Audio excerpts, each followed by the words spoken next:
What's going on, everybody? Welcome back to another episode of the Made to Fuel podcast. Thank you guys for clicking on this episode. It's a special episode.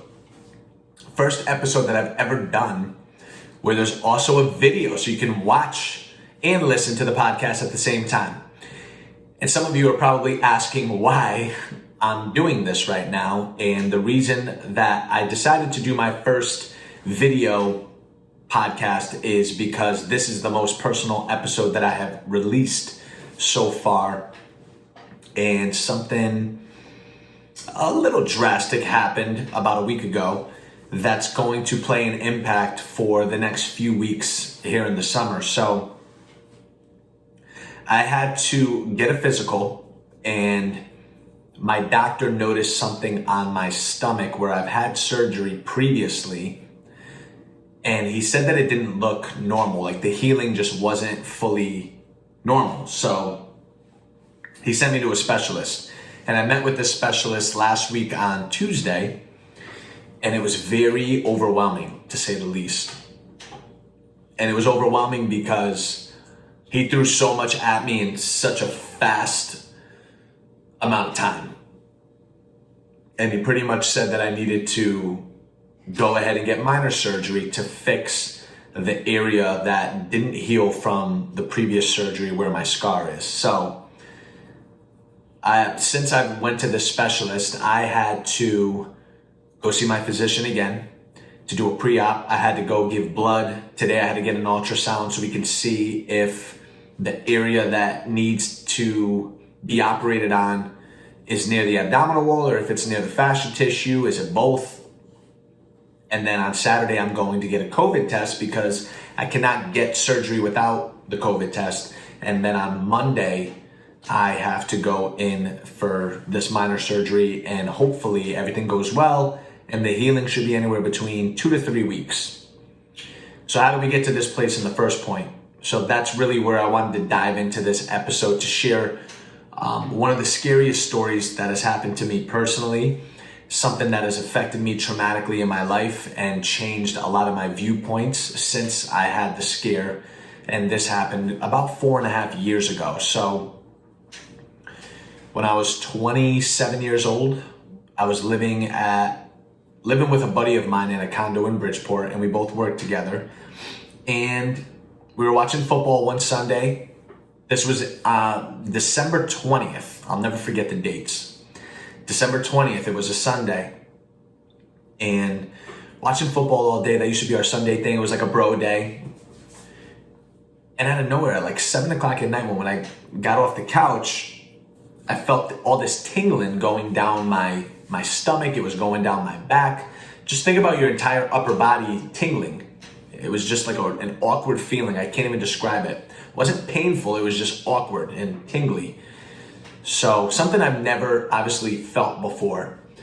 And I'm pretty good about knowing, when something is wrong. Like I know my body pretty well. And at this point, like I've in some of the best shape of my life. I've been a trainer for years.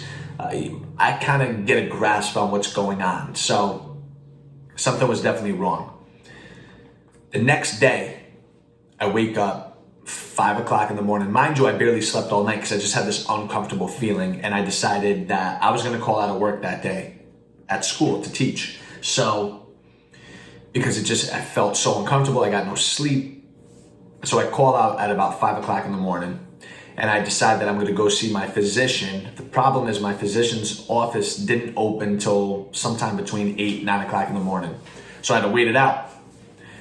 But this feeling that I had with the whole tingling sensation was starting to increase and starting to get a little bit stronger and made me feel more uncomfortable. So it was one of those feelings, and I don't want to give you TMI over here, but it felt like I had to throw up and take a shit at the same time, but nothing was happening either way. Gross, I know. But that was like the feeling. You could just see it was definitely something with the stomach. Felt like I had to puke and shit at the same time, but I couldn't do either of them. Just hanging out by the toilet. Not fun times. So the first thing I do is I call my father. Anytime something's wrong, I got to call my father and bitch him out and he's pretty much telling me to toughen it out. Like, try to hold off and stay calm, because I'm a worrywart and I usually overreact, and he knows that. So he's like, dude, just try to chill out until you get to go see your doctor. So he was already at work. I didn't like his answer, so what do? I gotta call my mother now. So I call my mother. And my mother's a little bit more sensitive and is starting to get nervous about the way I feel, because she knows that I have a general understanding about my body. So my mother tells me, like, hey, if you really feel like you can't breathe, you're gonna have to call 911. The problem is my roommate at the time, who I worked with, we used to carpool. He already left to go to work, because at this point it's closer now to about 6 o'clock in the morning. So he already left to go to work, and now I'm in the condo by myself. And my breathing is starting to get weaker. So I call 911. I'm starting to panic. I'm hitting my inhaler because I do have asthma and it's not doing anything. I don't know what's going on. And I just, the panic, the worry, everything just started coming a little bit more aggressive. So I called 911. And at this point, luckily they stayed on the phone with me. They were really great about it. I literally had to crawl out of the condo, and we were on the second floor. So I had to crawl out of the condo and like wave down the ambulance so that they can see me. Definitely not one of the finer moments in my life for sure. But luckily they come and get me, and they give me something to kind of like ease the queasiness that's in my stomach and try to calm me down. So I get to the hospital and they want to do these tests on me. So they try to send me to an operating room, a room where there's like the x-ray technician and all that stuff. And as soon as they lay me on this bed, it was like, poof, like the last breath of air that was in my body literally just came out, and I could not breathe. And let me tell you something. You don't understand how long you can go holding your breath until you get put in a position or a moment like that. That is definitely the longest I've ever gone without breathing. And it was scary as hell. So the nurses that were there, the technicians, they're trying to do their best to get this x-ray, but this is not happening. Like, I'm in full panic mode, cannot breathe, starting to turn blue. They throw me back on the bed that, is on the wheels, and they start running down the hall. Like, I can't even exaggerate. I still feel the breeze from when they were running me back to the original room that they had me in. Still feel the breeze to this day. Can't breathe. Get there. And they finally, they start putting IVs in me and whatnot. They're finally able to get me to calm down somehow. And in that moment, I was able to have them call my father. So my father gets to show up. They try to do the x-ray again, and same thing happened. Like, once I came down, they try to put me on the x-ray, they take me off. The last breath of air comes out. I can't breathe. At this point, it's even worse. So they're running me back. I get over there and literally just remember seeing a light. Like, people always say, you see the light before, your time passes by you. I literally saw that light, and I do believe in that. And there was a moment of calmness that I can't explain. And then out of nowhere, I just snapped out of it, and I came back to it. And as soon as I came back to it, here's the surgeon asking me to sign off on the anesthesia, and I had an emergency surgery on my stomach. One of the scariest, definitely the scariest time of my life.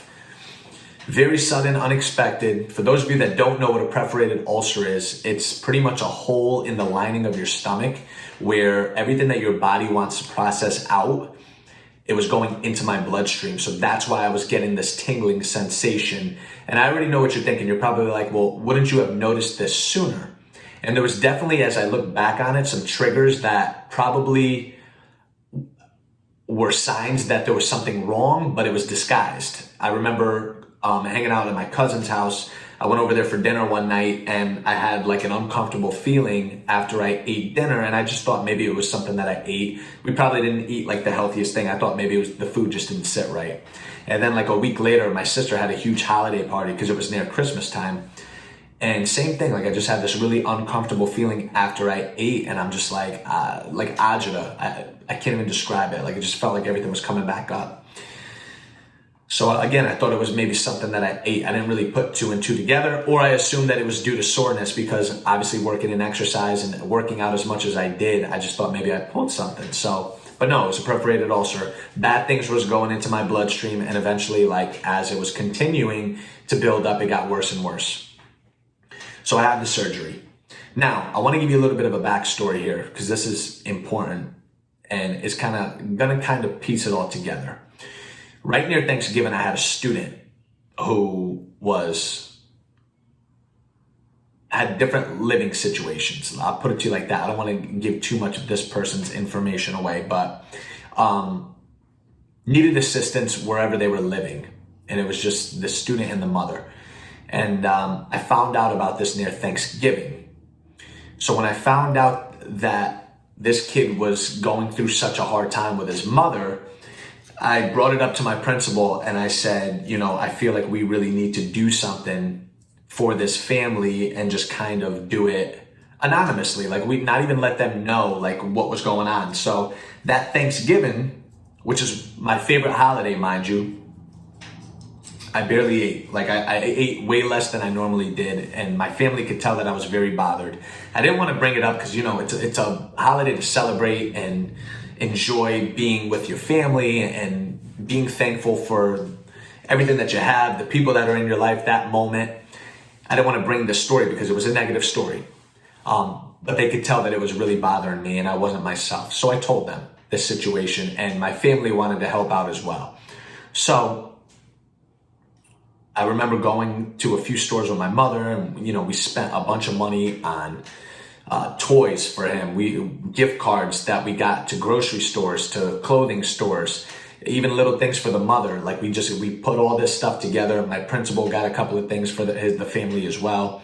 And like right after Thanksgiving, like right in the beginning of December, I dropped it off to my principal's office. We left it in her office and we agreed that it was going to be an anonymous donation so that the family never knew who it was from or whatnot.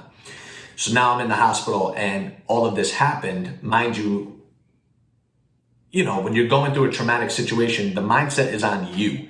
So I forgot pretty much everything. Like I didn't care about work. I didn't care about like fitness or anything that like was of importance to me was out of the window. Like I just had the biggest scare of my life. I'm scared shitless and I didn't know what to do. And here I am in this hospital bed and coming off of all the drugs that they put me on. And my family is there and it's just a really weird situation because nobody would have expected me to be in a hospital bed considering how hard I spend on taking care of myself physically and the way that I eat, things like that. Just very unexpected. So my family leaves, and this is December 21st, Monday. I'll never forget it. They leave, and I'm by myself, and they're checking vitals and whatnot. It's about 10 o'clock at night that night, and this really nice nurse came in. Don't remember any of the nurses' names, but they were unbelievable. That's why I have such a profound respect for anyone that's a nurse or in the medical field. They're just, what they do is unbelievable. She came in and not my finest moment. Like as she walked in and I was by myself, I just found myself crying. Like nothing crazy, just like little tears that are coming down my eyes because the shock finally hit me of where I was in that moment and what had just happened to me. And it was scary because I didn't understand why it happened to me. And this nurse came in to check my vitals. She sees that I'm upset and asking me all these questions, personal questions, and I'm talking to her about, I'm a phys ed teacher and I work as a trainer part-time and how active I am. And she said, usually people like that are the ones that, heal quicker. So she thought that I would heal quicker, trying to cheer me up, make me feel better. But at this moment, really nothing could cheer me up. So she said, if you really want to get out of here as fast as you can, you have to walk as much as possible and get out of this bed as much as you can, despite how difficult it is. Because mind you, I'm cut right down the middle of my stomach. So just twisting and turning, sneezing, getting in and out of a bed, in and out of a chair hurts. Like it hurt really bad. And a lot of the painkillers that they offered me, I turned down. Like I didn't want to put that into my body. I refused it and I just kind of toughened it out. So she said, I'll take you for a walk if you're up for it after we check your vitals. So of course I said yes. So she helped me get out of bed and that's when I realized how painful it was. And we went for a walk. We did like 1 lap around.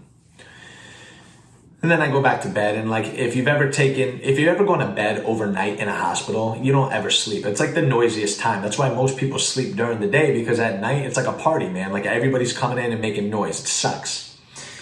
So my father came and visited me every single day that I was in that room. He'd get there like 8, 9 o'clock. He took off work and we'd go, I told him, what the nurse said to me. So I was just very motivated to bounce back as fast as I can. So all I wanted to do was go for walks. But the problem is because you're not sleeping at night, you're so tired during the day. So I go for a walk, I take a few laps, I come in, take a nap, wake up, go for a few laps, come back in, take a nap. And it was just this cycle that was repeating. Friends and family came to visit me, and long story short, on Christmas Day, it was a Friday, December 25th. I've been in the hospital since December 21st. I had a tube that was going through my nose into my throat to make sure that all the acid that was in my stomach was being pushed out. It was just crazy shit. I can't even begin to tell you. But I survived it. And I'm sitting there on Christmas Day and starting to feel better. I'm getting ready to go for my walk before my parents were coming to see me. My parents were going to Christmas Mass, so they were going to be a little bit late in the morning to come and see me. So I knew it was going to be a little while before they got there. So I go for my morning walk. And this place was dead. Like there's nobody there. Anyone that like you saw as you were walking that were in those rooms all got discharged. A lot of the nurses were off because there wasn't too many people in the hospital. I felt very alone. Probably the most alone that I felt since being in the hospital. And it was Christmas Day, and it was very bittersweet. And then I remember going in back to my room and sitting in silence, and the nurse came in and did some tests, and she said, I think we're gonna be able to take this tube out of your nose and out of your throat. Which was like unbelievable because it was the most uncomfortable thing you could imagine. Like it felt like you just had a sore throat every single day. You're not eating, you're not drinking. They're just literally feeding me through a tube. She wants to take the tube out. She thinks I'm ready for it. So this made me happy because obviously it was an uncomfortable thing. So that comes out. So the next thing that she says was that, I want, instead of feeding you through the tube, I want to try to give you some light foods to see how your body processes them. And if I am able to process them, then she said, there's a good chance that we can get you discharged and you can go home today. So that kind of hit a chord deep inside. As soon as she left, like I started breaking down. Mind you, she took the tube out and I'm just emotionally, I'm just like a mess right now. And then my phone rings and I didn't recognize the number. So I answered the phone. And a woman answered the phone and she said, is this Mr. DiPaolo? And I said, yeah. And it wound up being my student's mother. And mind you, I completely forgot that I even did this. Like the holiday, I wasn't even thinking about. All I was thinking about was myself. I was being selfish in that moment. How many walks did I had to do before they told me like, all right, you're starting to get better. Taking those naps so that physically I can continue to move, trying to just do everything I can to get out of this hospital and get home. And I get this phone call from my student's mother. And I start to remember what we did prior to that. And she starts crying on the phone, thanking me for everything. And I asked her and I said, how did you know that it was me? And my principal knew that obviously I was in the hospital because I was out of work for that last week. And my principal wound up letting her know that, it was my idea to try to put this together. And it was supposed to be anonymous, but she thought that it would cheer me up if I heard from her because obviously it's a positive thing.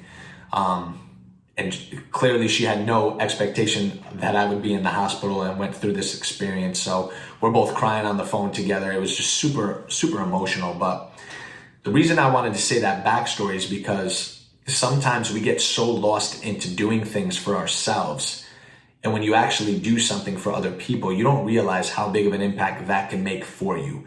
That phone call pretty much recovered my entire week that I was in the hospital. Like, I was really down and out. I was sad. I was hurting. I was in pain.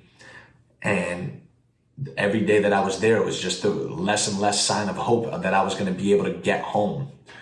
And then I get the phone call, and it was just like as if everything got better after that phone call, because then I had the food, and the food was able to stay in my system. I didn't get sick off of it. I was able to go to the bathroom regularly, and I was able to go home Christmas night at about 4:30. I got discharged that day. And it was a long road to recovery. It took me about close to 2 months before I can do any physical activity. And when I did get back into it, it took quite a while for me to really build my endurance system again, because my body went through something traumatic. It shocked my system.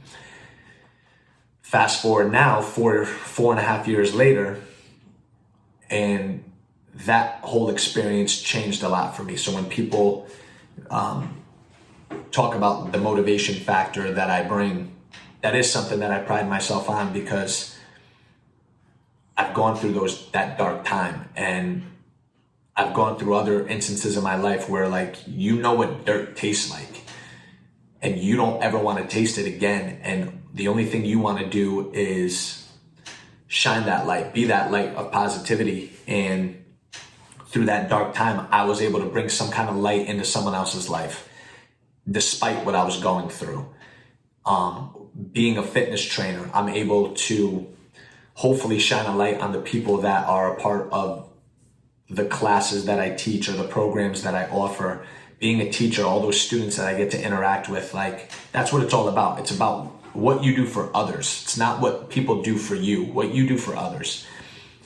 That goes such a longer way than those superficial things. So my perspective on holidays, my perspective on the way that you treat other people has changed since this experience, in a positive way, in my opinion. And now I have to go back and get the surgery. And clearly it's not as scary as it was when I first went through it, but I'm a little nervous. And obviously I launched my website, and I have quite a bit of people that luckily believe in the programs that I offer and the fitness that we established together. And I've been filming like crazy because I don't want to let those people down. So I've been putting my body through the ringer, because I know that there's going to be at least 2 weeks where I can't be active, which means that those 2 weeks I can't film any content for my clients, for my members. And that includes the classes that I teach in New Haven. So I've been trying to make it up now while I can, because I don't know what the expectation is going to be. Hopefully everything goes smoothly. Hopefully it's very minor. Don't have all the answers to the questions yet, but on Monday, July 27th, I will be having surgery, and I will be out for at least a minimum of 2 weeks. Hopefully it's only 2 weeks. I'm going to do everything I can to bounce back and rest and make sure I do the right things, hold myself accountable, not to rush back, because I don't want this to happen again. So most of the scar healed. There's just, again, this little part that didn't. And I just want to take care of it to make sure that everything's okay moving forward and there's no buildup. So yeah, that's my story. And that's why I wanted to get on the video as well, so that you can really see the emotion, you can feel the emotion. Definitely the scariest time of my life that I've ever experienced. I'm glad it's over with. I'm glad I'm still here. Excuse me. But yeah, I'm really lucky to be in the position that I'm in, and I've accomplished a lot since then. I think that's what also established my drive, is because I realized in that moment, life is short. And people say it all the time, but it's like you breeze past it when somebody says that to you. When I was younger, I'll never forget, my grandfather used to always say, stay as young as you can. And when you're a kid, you want to get older, because you want to be able to do those things. You want to be a teenager. I want to be able to drive a car, go to a rated R movie. I want to be able to go to a bar. You want to rush those times. But now you look back on it and you're like, damn, like I never paid any attention to when they said those things to me. There's a lot of things that I took for granted. And then once I had this scare, I stopped taking things for granted. So one of the things that I stopped taking for granted is time. And that's why I try to maximize my time. I wake up early. I get things done. If I say I'm going to do something, I do it. It's changed a lot in a positive way. So as sad as the story is, a lot of good has come out of it. I'm sad that I have to go back and go into this surgery, especially in the middle of the summer. Especially when I've been cruising with the website and things have been going well with that. Hopefully it's only 2 weeks and hopefully I bounce back there. But I wanted to share that piece with you guys. I wanted to let you know what I'm going through. I know that I haven't put out as much content on social media this week because there's so much that I'm trying to do before the surgery, because physically, I don't know what I'm going to be able to do once it's over. So hopefully this episode will really put all of that together for you guys and you'll understand why this week has been a light week, content-wise. It's just because I'm trying to cover all the bases that I can when it comes to the website, things that I'm doing around my house. So while I have the opportunity to do it. So that's my story. I want to thank you guys so much for listening. I also want to apologize. I didn't get this episode out on Monday, again, because everything's been crazy, like going to all these appointments, trying to film, trying to paint around my house and things like that. It's been a lot. So sorry for the delay, but I definitely, this was a very important episode and I appreciate you guys. If you've listened up to this point, thank you so much for listening. If you think that anyone can benefit from the story that I shared with you, feel free to share it with them. If you have any time to leave me a review, it would be greatly appreciated if you can give me some kind of stars on iTunes. I mean, I would hope you'd like to give me 5. I know I swore a few times today, but other than that, I've usually been on my best behavior. So if you can give me a review, that'd be great. This is also on YouTube, so subscribe to the channel and subscribe to wherever you listen to your podcast so that you never miss an episode. And the next episode that I film will be post-surgery, so I'll give you guys an update on how I'm doing, and I'll look forward to talking to you guys then. Bye.